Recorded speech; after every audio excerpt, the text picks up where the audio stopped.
Hello guys, good evening. R S family Swapna ব্লগে তোমাদের অনেক অনেক ওয়েলকাম জানিয়ে আজকে ব্লগটা শুরু করছি।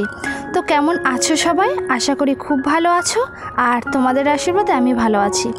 তো চলে আসলাম হচ্ছে বৌভাত বাড়িতে। তো বৌভাত বলতে গেলে নিজেদেরই এটা, কারণ আমার একটা জায়ের ছেলের বিয়ে হয়েছে পরশুদিন, আর আজকে বৌভাত। তো বিয়ের ব্যাপারটা মানে বুঝতেই পারছো, খুব আনন্দের একটা বিষয়। তো অনেক দিন বিয়ে থাওয়া বাড়িতে না গেলে না মনটা ছোচো করে, কবে একটা কার বিয়ে পড়বে, একটু আনন্দ করব। শোনো, খাওয়াটাই কিন্তু মেন না, একটু সাজুগুজু করতে, একটু আনন্দ করব এসে, এটাই তো, তাই না?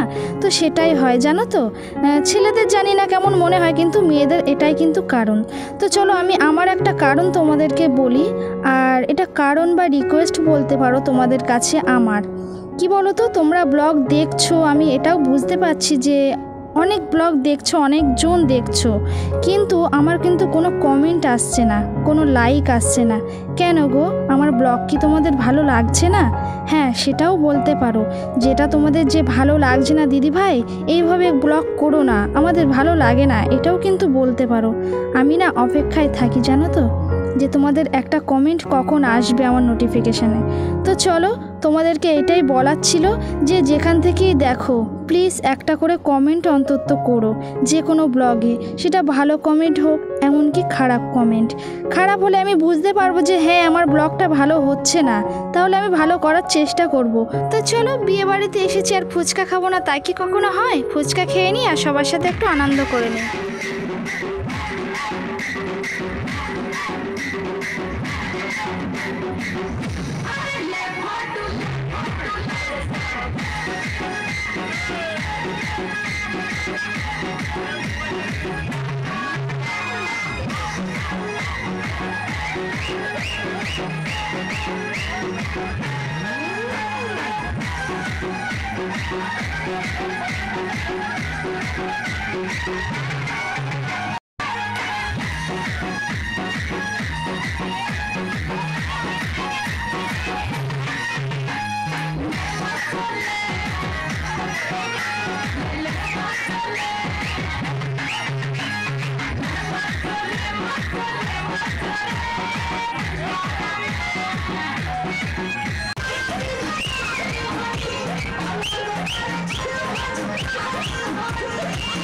তো সবার সাথে একটু আনন্দ করার পরে অ্যাটলিস্ট চলে আসলাম খাওয়ার টেবিলে।